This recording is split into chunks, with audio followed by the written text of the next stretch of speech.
The Big Issue. Breaking down the issues that matter.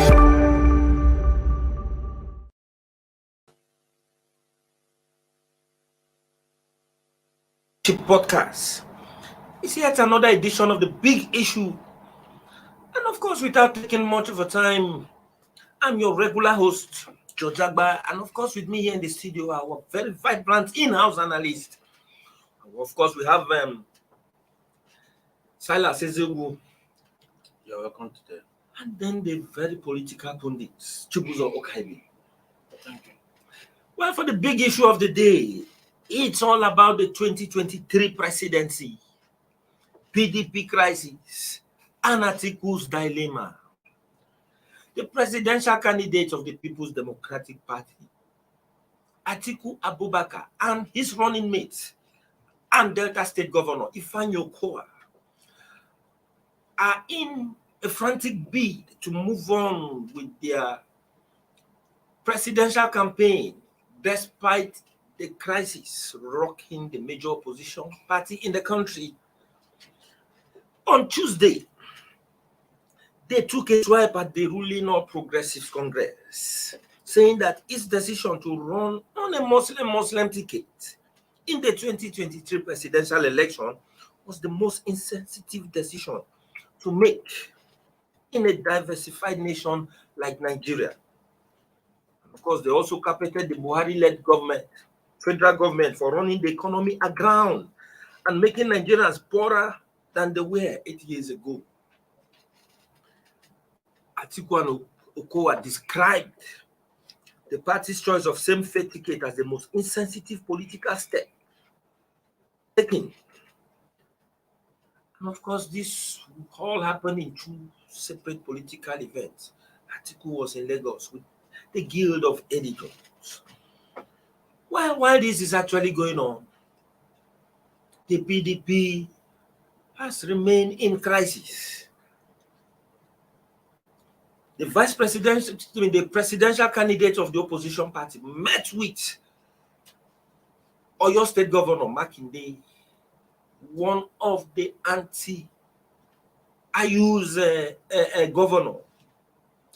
And in the meeting today, Makinde was said to have insisted before Atiku that the national chairman of the party must resign. This also came as Ayu flew out of the country today. And of course, he's billed to stay outside the country for 2 weeks. And most Nigerians consider all these moves in the opposition camp as the major actors fiddling like Nero while Rome is on fire, while Atiku and Okowa are very busy pushing for their presidential bid before Nigerians. The national chairman is out of the country.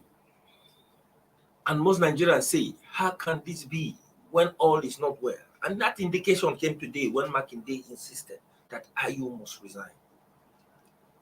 Silas, I think you will first of all imagine this kind of a situation where the presidential candidate of a party is very busy attacking another party when all is not well in his own house. You're talking of a Muslim ticket, while at the same time in your party, what tends to threaten the very fabric and foundation of the party is that the principle of federal character and the gentleman principle of rotational presidency is not even captured. And even the problem within the party now is that true Northerners cannot be the major actors in the party. One, the presidential candidate, one, the national chairman of the party. What would you have to say in this regard? Well, Judge, thank you for the question. I won't be surprised. I was not surprised when I heard Atiku, return to the same story about the same faith ticket. The angst Nigerians showed against the ruling party, the APC, when Tinubu, despite all advice and all protests, chose Shetima, the former governor of Borno State, as Sonny made, the angst. So PDP had been, trying to benefit from that angst to turn the tide against the people, against the ruling party, to the advantage of PDP. Would think, to its advantage. Other party people too, like P2B and who also diversified benefit from that, fall out of that angst by Nigerians. So he was just playing politics, trying to take advantage of that angst. But like you rightly said, he also has, the same kind of issue. But while the one of APC is on the basis of religion, his own is on the basis of region, and religion are two things that play, big part of how Nigerians. Religion and ethnicity, which Yeah. had always been the major Region, and I don't say region because southern region and northern region, So, and in his own party, while he didn't have such an issue choosing his vice president candidate, the issue might arise from the party structures. That diversity. The issue of APC was that diversity in religion was not factored in the choice of the bid to the president and vice president. In PDP, diversity in region, was not taken into play. Play into place when Atiku arrived, as president candidate, and then he didn't want to choose a certain vice president candidate, but in the party itself, the structure there, required that if the president came from, or the candidate came from one side of the country, one half of the country, the chairman of the party will come from the other side to make for balance and equity. But despite, according to Wike, and neither Atiku, nor Ayo has disputed him, despite the promises, the pledges, commitment they made to him that, okay, now that two has emerged, that Ayo will step down one way or the other for a certain candidate, a certain chairman. And that thing has not happened. So, it was like the biblical injunction that first remove the log before you look at the speck in the other person's eye. But this is political season, and every politician will try to spew up a narrative that favor him. And this same ticket, that is staring APC in the face in the election, is a popular, one that PDP will try to use, to beat APC on the head. On the head. Yes. Yes, because you see, while the big issue tends to look at Atiku's position on the state of the nation, the economy, and the 2023 presidency, is because I think his interface, his encounter with the Guild of Editors, actually gave us an insight into where the presidential candidate, the major opposition party, will be campaigning from. So that is why we're looking at it critically. And I think just that yesterday, some Nigerians are always they pointed Atiku's point on that Muslim ticket. And the point they did was that they say Atiku has no moral justification, just like you rightly say that you have a bug in your eyes and you're thinking of. Well, Atiku has no moral justification to talk of Muslim ticket when in 1993 he supported the Muslim ticket. He attempted to become a running mate to Mko Abiola then at that time. Only that bid did not work out. Do you think that the Muslim ticket, Chibuzo, can be a very good political campaign point for the APC to scale through in 2023? That's just what we're looking at. I mean, PDP. No, I think Mr. Silas gave a very clear analogy of what we are likely going to see and what is at play. And everybody is going to play up what they think is in their best interest. the tone for the elections, for the campaign season is here. I think they are beginning to set the tone for what the campaign season is going to look like. And from my own standpoint, I don't think these are the things we should be, feasting on at the moment. Are they really? Yes, they are. To what extent has religion and ethnicity done any good for Nigeria? As we speak, the president of the country is from a particular part of this country, and yet in that part of this country, we are seeing the worst, if not very terrible scenarios of insecurity, poverty, education crisis, and all of that. And it's from that part of the country. The argument has also been made about, okay, we had a president from the southwest, yet at the time that person was president, the region didn't, get the best of, what was required of any government. So it's interesting that they are going to feast on this, and these are the things people have been talking about for a while. That rather than focus on these divisive tendencies, maybe they should tell us what they intend to do.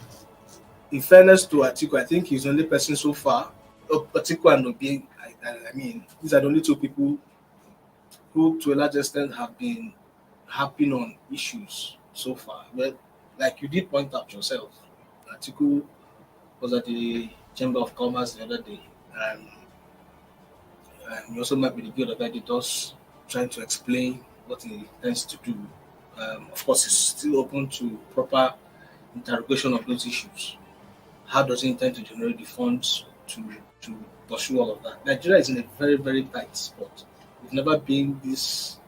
Of course, it's not just a problem of internal factors alone. The global problems too puts Nigeria in a very, precarious, perhaps unprecedented precarious situation, economy-wise and security-wise. So we would expect that they would focus on what they intend to do. At the MBA gathering, it was unfortunate that the APC candidate didn't show up. Well, he had his vice president come to speak, but many had expected that we would see the top people whose responsibility it is to take the final decisions on policy issues, to be the ones speaking, so that we know who to hold accountable when the time comes, not bringing a deputy and all of that. So I think Nigerians should try as much as possible, because it comes back to Nigerians at this point. Nigerians should try as much as possible to look away from all of the theatrics and hold these candidates to account on the real issues of the economy, demand clear answers on how they intend to tackle the economy problems, the security problems, how to unite the country. And I think that's where the media also has to play its own role as well, so that we put eyes on the issues and not just on the theatrics of same fake tickets and all of this journalism and the rest. I think Silas, what Chibuzo just did now was to really set the tone and the pace of the big issue, and of course that is what we're actually looking at, because when we talk of Atiku, the APC tree is not exonerated from this, because just like you see Atiku talking about same faith, by the time the APC comes up, what you will hear is about region. The first thing they'll hit the PDPs, after 8 years, instead of allowing power to go back to the south, you people produce a northern candidate. And of course, what does that amount to? Ethnicity, regionalism. Just like Atiku now is actually projecting the religious card, throwing it up as a basis for campaign. And what Chibuzo is actually trying to say in essence is that these are not necessary. And then at the end of the day, if you want to talk of constructive campaigns that are issue-based, then one would have just given it to the Labour Party candidate, who will always come with statistics to prove his point. But unfortunately, Silas, elections are not won on social media as far as the Nigeria political landscape is concerned. At the end of the day, do you think that as it is, we have the man that people will give it to now and say you are talking based on issues that should drive constructive campaign, robust campaign, and not the ones the major parties in the country are talking of religion and regionalism. But alas, Obi has no such structure, and if Nigerians will vote within the ambit of competence, Obi would have taken the upper hand. But where does Obi come into all this? As you see, the major opposition parties now taking to very flimsy issues of religion and region. Well, the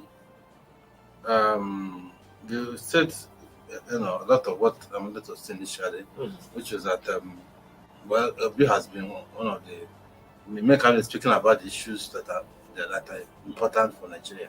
And I remember him saying recently that, look, it's not the problem. Well, Sanders, sorry, before we continue, like they are just beckoning on us to go for a very short break. And of course, we'll be back. But before we do that, we urge our viewers to contribute constructively to the conversation on the big issue. And it's hoped that by the time we come back from this very short break, we'll be seeing their contributions trickling in by way of their comment. We'll be back in a while.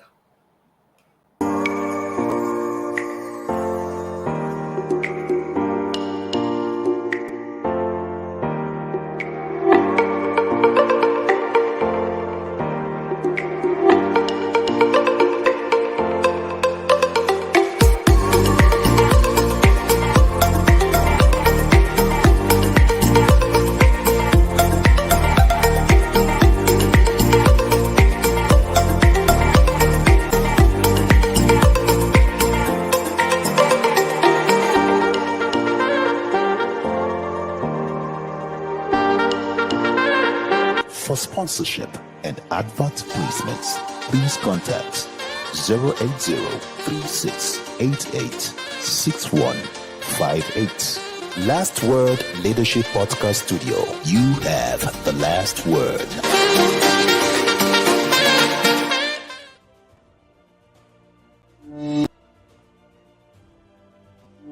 The Big Issue. Breaking down the issues that matter. Welcome back. We're still on the big issue in Leadership Podcast. And of course, the big issue of the day is the 2023 presidency, PDP crisis, and Atiku's dilemma. Silas, you have the floor. Yes. I talking about P2B's and his challenge to the system. Well, the Obi's campaign is more like movement. Whether that movement will materialize in the presidency, we just have to wait and watch. But if you look at his since he started, I was just saying before we went on break that a recent event, he said, look, Nigeria's problem is not ethnicity or the kind of religion, God, how you worship your own God, or where you are born. Those things are not the issue. So that seemed to have exonerated even the APC. He didn't want to even play, the PDP. He didn't want to play into that primal, sentiment of regionalism and religion. No, or it's even say it's not the issue of my turn. Those who say this is their turn to president. It's not about all those things. And if you look at it, any people know that he's saying the truth about it and saying the way it is. The issue is about the country is not producing. The country not to be a producing nation, not a consuming nation. That's the message I've been saying. That everything he wants to do is how to turn this country from a consumptive nation to a productive nation.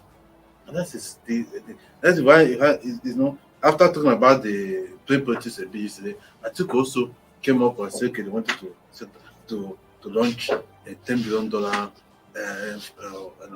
funding plan for small businesses and co to galvanize. In his very first few months in office, he's going to inject 100 billion naira into SMEs. $10 billion. Yeah. So, and then nobody knows where he's going to get the money from. But for a country that is so, and say you want to, maybe you may have international friends with him, but his credibility also matters. He has a past that people knows. Same thing with him. So when it comes to P2P, we don't know. When people talk about structure, I say, what is structure? Structure is party structures in all the government. I know that Labour has not been in power and we don't have, monetized that structure.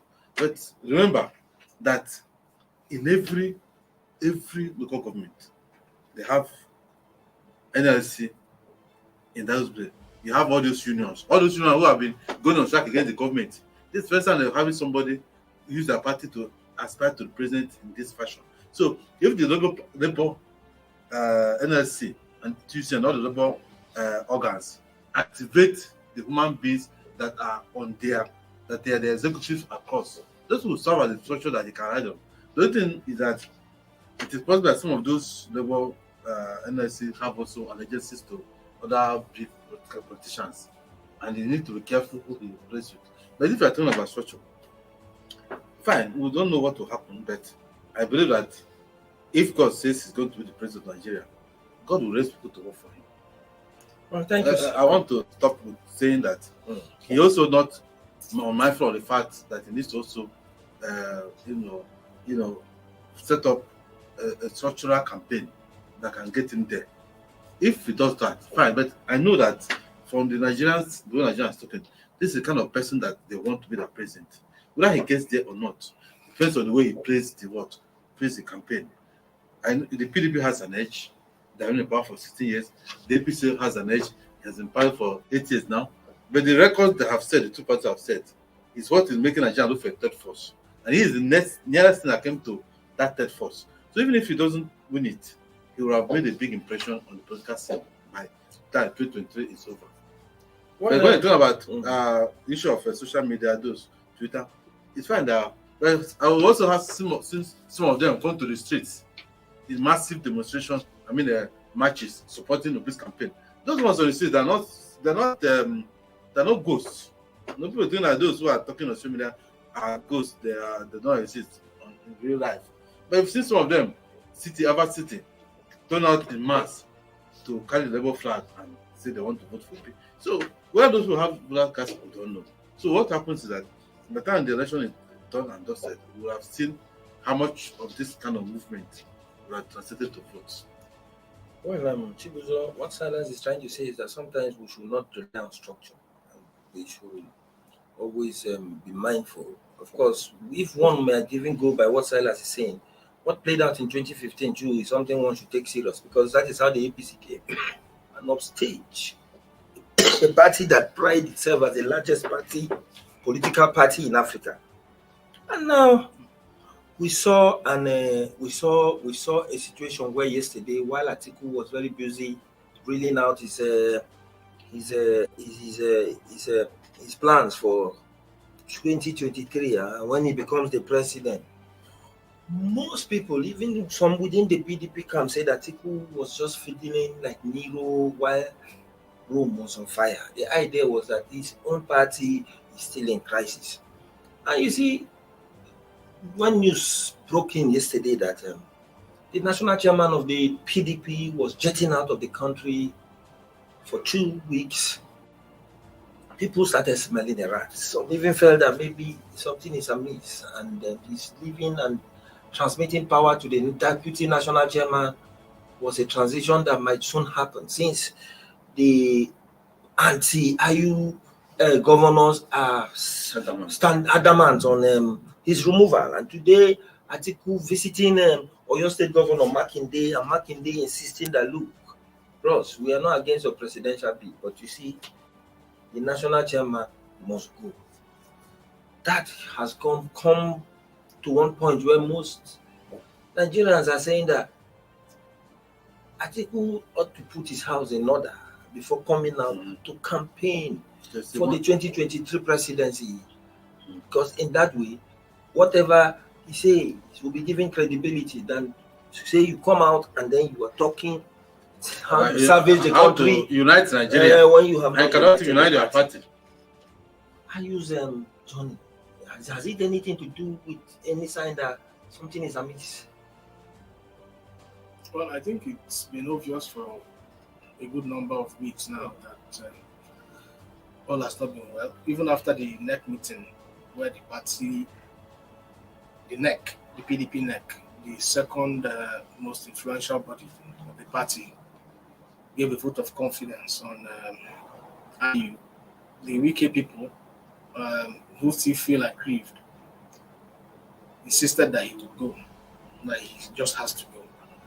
And if reports coming from Oyo today is anything to go by, I think Makinde also made that, reiterated that demand on Atiku, or is it one or two? I don't know which one now. For him to go, for you to resign, vacate office. So clearly, it's this issue is not going to go out anytime soon from the look of things, because if these governors are insistent, despite the next position, it shows you it's going to drag on until something either of one of two things happen. Either Atiku decides to move on and eventually call their bluff, because many people had thought, at some point it was going to just call their bluff and move on. Or he gives in and says, okay, I think it's time you take one for the team. Can sacrifice for the team. And I think this also has to be looked into from the point of context. PDP has always had this, not just PDP, political parties in Nigeria has always had this situation where immediately some set of governors demand the resignation of a party chairman. It is very rare for such a party chairman to survive. We saw that in PDP, we saw that in APC. And so it's going to be really, really intriguing to see how this plays out. Because, and much more now, the confusion is such that, within the PDP, is such that there's an argument about, if you ask him to go, the constitution provides that the next person taking over has to be from that part of the country, which is the north. So what happens? That is one. Two, some others are saying, the timing perhaps is too short to do that kind of change, that it could send the wrong signal. The signaling might be confusing for party members, and it could give a wrong signal about how prepared the party is, and all of that. But again, those pushing for Ayu's removal are saying they are not necessarily pushing for it to be done stricto sensu to the party constitution, which provides that when the party chairman leaves, the deputy from that zone which is leaving from takes over. But there should be some a political arrangement so that those from the south can have a sense of belonging, and so when they go back to campaign, they can point to something and say, okay, no, we have as much stake in this party as every other zone. The party did that by making the board of trustees, electing a new board of trustees chairman from the southeast.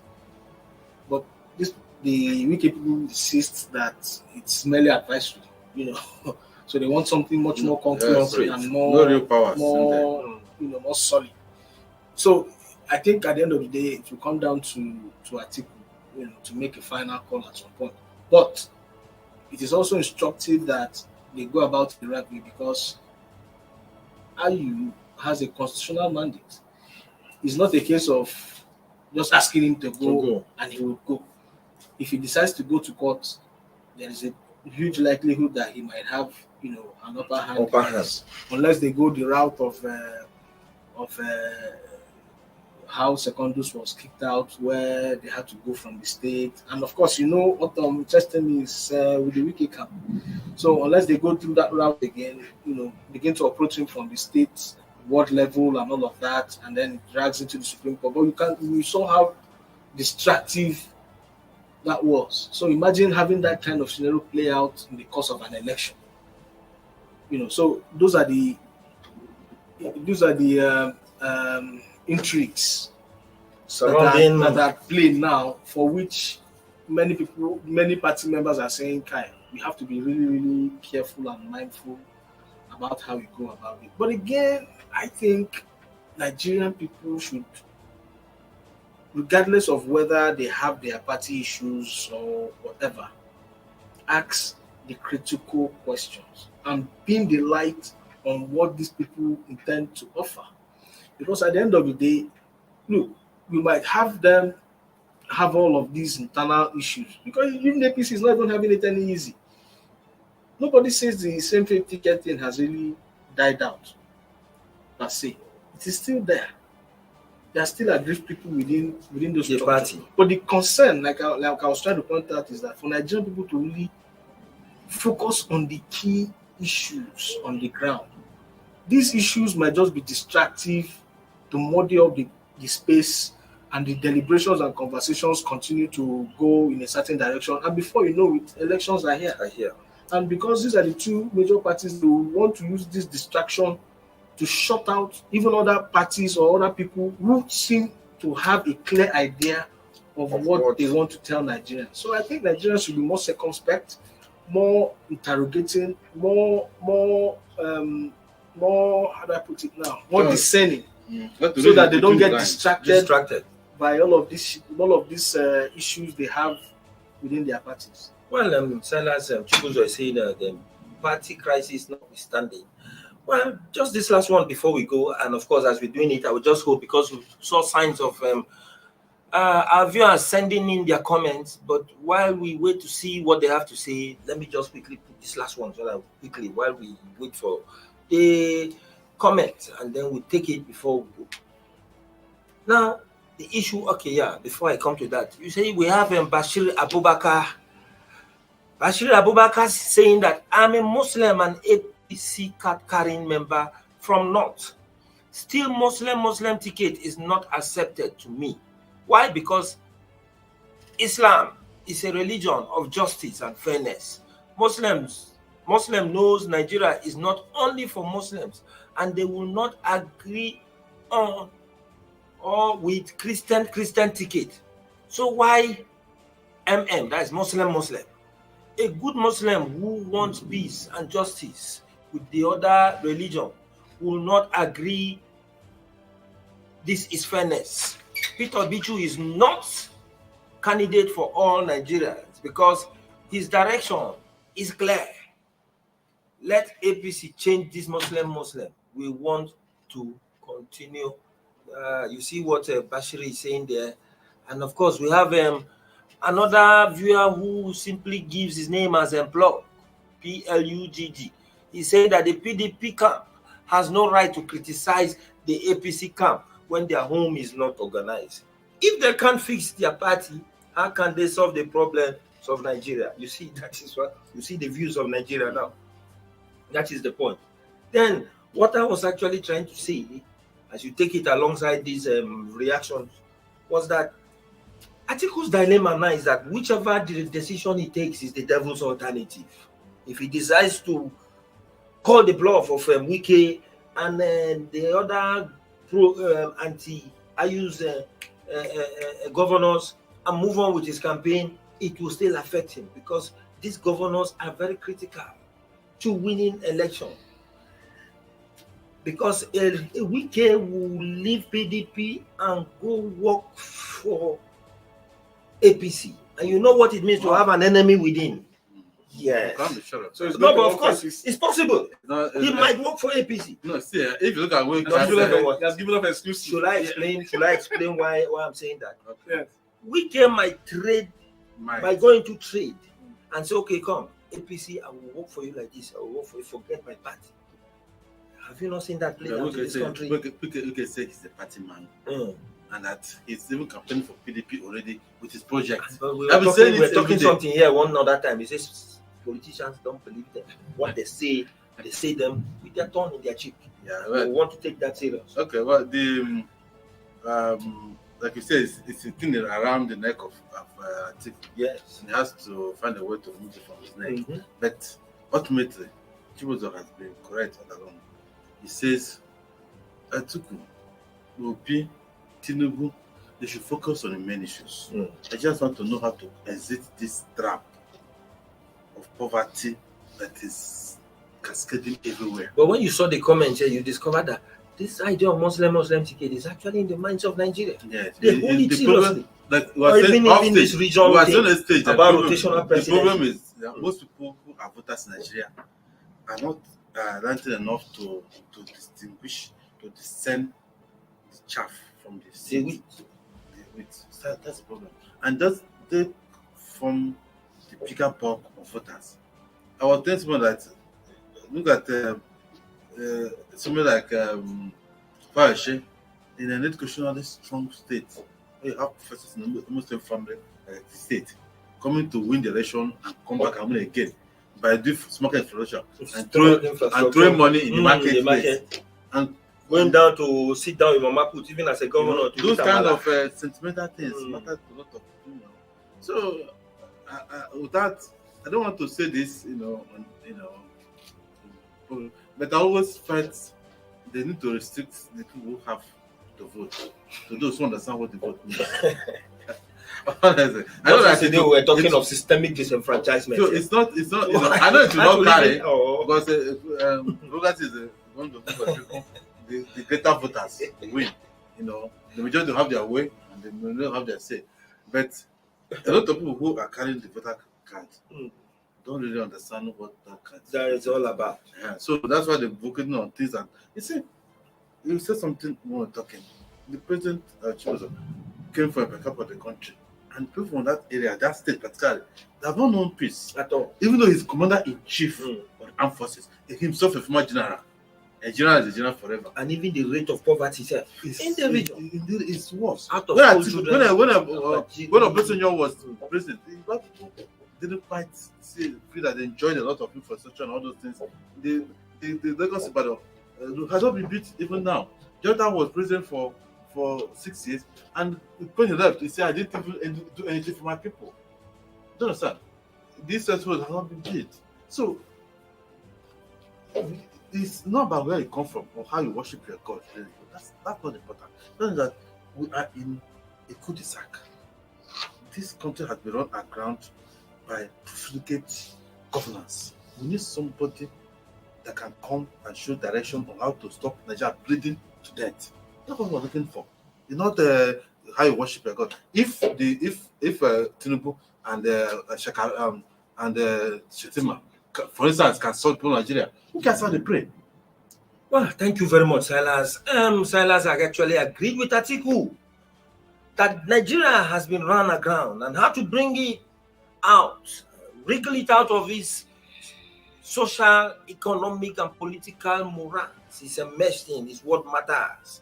And on the other hand, the big issue is interrogating whether Atiku, whose party is aground and cannot bring the party from aground, can actually bring the entire country from aground. But whatever the case is, politics is an unfolding event in the country, and in the coming days, we will see how this plays out. But for the big issue, the point here is that campaigns should be issue-based. And just like Chibuzo said, Muslim tickets, regionalism, where the candidate comes from does not matter. What matters is how the country can be rescued. Thank you for keeping tab with us out there. And of course, I'll thank our in-house analysts for taking our time to address the big issue. Join us same time tomorrow for another edition of this program. Have a wonderful day. Thank you for watching. For sponsorship and advert placements, please contact 080-3688-6158. Last Word Leadership Podcast Studio. You have the last word.